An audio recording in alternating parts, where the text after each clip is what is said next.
Hi friends, welcome to Relax Recipes. இன்னைக்கு நம்ம ரச வடை எப்படி பண்ணலாம்னு பார்க்கலாம். கடலைப்பருப்பை 3 மணி நேரம் தண்ணியில் ஊற வச்சுட்டு நல்ல தண்ணி கொஞ்சம் கூட இல்லாமல் வடித்து எடுத்து வச்சுக்கோங்க. இதை மிக்சியில் நம்ம கொரகொரப்பாக அரைச்சிக்க போகிறோம். மிக்சியில் ஒரு சுற்று சுற்றிட்டு கொரகொரப்பாக இருக்கிறத கொஞ்சம் எடுத்து வச்சுட்டு மீதி இருக்க ஒரு 2 ஸ்பூனை மட்டும் நல்ல நைஸாக அரைச்சி எடுத்துக்கலாம். பாருங்கள், இந்த மாதிரி பதம் இருக்கணும். கொஞ்சம் நைஸாக இருக்கணும், கொஞ்சம் கொரகொரப்பாக இருக்கணும்.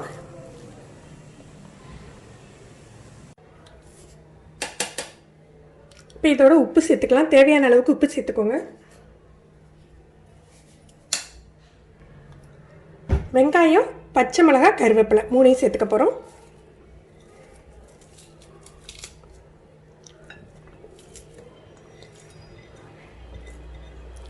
இது நல்லா கலந்து விட்டுக்கலாம். மொறுமொறுப்பாக பருப்பு வடை எப்படி பண்ணலாம் அப்படிங்கிற டீட்டெயில் வீடியோவை ஆல்ரெடி நம்ம சேனலில் போட்டிருக்கோம். அதோட லிங்க் கீழே டிஸ்கிரிப்ஷனில் கொடுக்குறேன். அந்த வீடியோ பார்க்காதவங்க எடுத்து பாருங்கள், உங்களுக்கு யூஸ்ஃபுல்லாக இருக்கும். நல்லா அழுத்தி பிசைஞ்சுக்கணும். அப்படின்னா தான் அந்த வெங்காயம் வந்து சேர்ந்து இருக்குது, 1-2 உடையும்.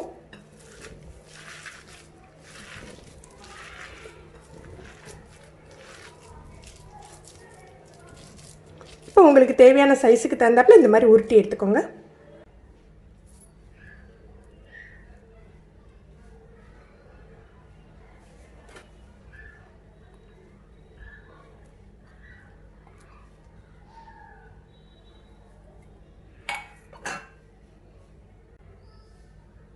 இப்போ ரசத்துக்கு தாளிச்சிடலாம். நம்ம வழக்கமாக சாப்பாட்டுக்கு சாதத்துக்கு பண்ணுற ரசம் மாதிரி இதுக்கு வைக்கக்கூடாதுங்க. இதுக்கு வந்து புளி ரசம் அப்படின்னு சொல்லுவாங்க, அந்த மாதிரி வைக்கணும். கடுகு, உளுந்தம்பருப்பு கொஞ்சம் ஜாஸ்தியாக சேர்த்துக்கலாம். அப்புறம் 2 வெந்தயம், கருவேப்பிலை.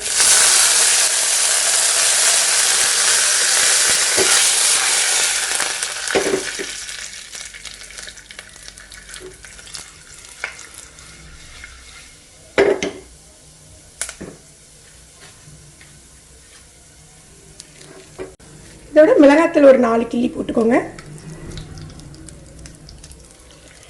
இந்த ரசம் உங்களுக்கு காரமாக தான் இருக்கும். இதோட சேர்த்து மிளகாத்தூள் காரம் உங்களுக்கு பத்தலைன்னா நம்ம கொஞ்சமாக மிளகாய் தூளும் சேர்த்துக்கலாம். இல்லை, ஒரு எலுமிச்சம்பழம் அளவுக்கு புளியை எடுத்து அதை நல்லா கரைச்சி சேர்த்துக்கோங்க. இதில் ஒரு 3 கப் அளவுக்கு நம்ம தண்ணி சேர்த்துக்கலாம். நல்ல தண்ணியாக தான் இருக்கணும், ஏன்னா நம்ம ரச வடை போடையில் அந்த வடை நல்லா உரியிற அளவுக்கு தண்ணி இருக்கணும்.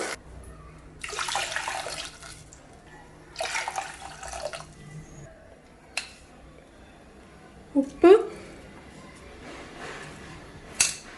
கொஞ்சமாக ஒரு 1/4 டீஸ்பூன் போல் மஞ்சள் தூள், மிளகாய்த்தூள். நம்ம மிளகாய் வத்தல் சேர்த்துக்கிறதுனால அது கொதிக்க தான் உங்களுக்கு காரம் இறங்கும். அதனால் நீங்கள் வந்து நல்லா கொதித்த பிறகு காரம் டேஸ்ட் பண்ணி பார்த்துட்டு உங்களுக்கு எக்ஸ்ட்ரா காரம் வேணால் போட்டுக்கோங்க. பெருங்காயத்தூள்.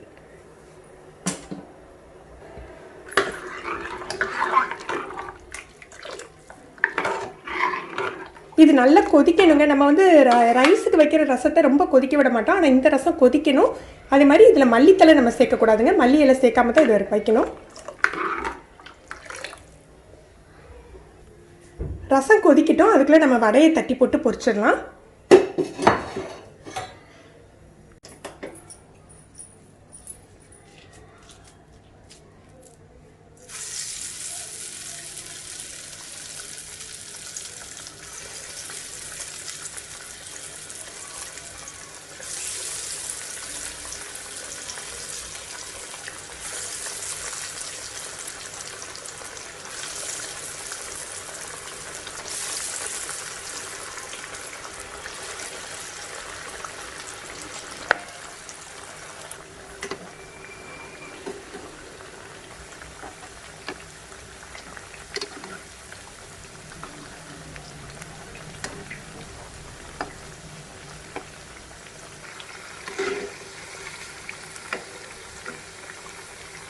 இதை அப்படியே கொதிக்கிற ரசத்தில் போட்டுடலாம்.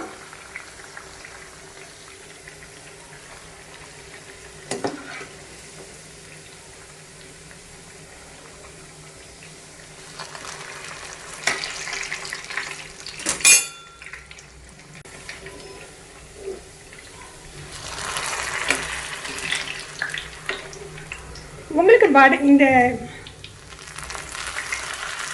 ரச வடைக்கு பார்த்தீங்கன்னா உங்களுக்கு வடையும் சூடாக இருக்கணும், ரசமும் சூடாக இருக்கணும். இப்போ நம்ம ஆறின வடை இல்லை முன்னாடியே செஞ்ச வடையை வந்து நம்ம ரச வடை பண்ண போகிறோம்னா நீங்கள் ரசத்தில் போட்டு ஒரு 5 நிமிஷம் நல்லா கொதிக்க விட்டுருங்க, உங்களுக்கு செட் ஆகிடும். இப்போ நம்ம சூடாக இருக்கிறதுனால நம்ம அப்படியே அணைச்சி வச்சிடலாம். ரச வடை நல்லா ஊறிடுச்சு பாருங்கள், எவ்வளோ சாஃப்டாக இருக்குன்ட்டு.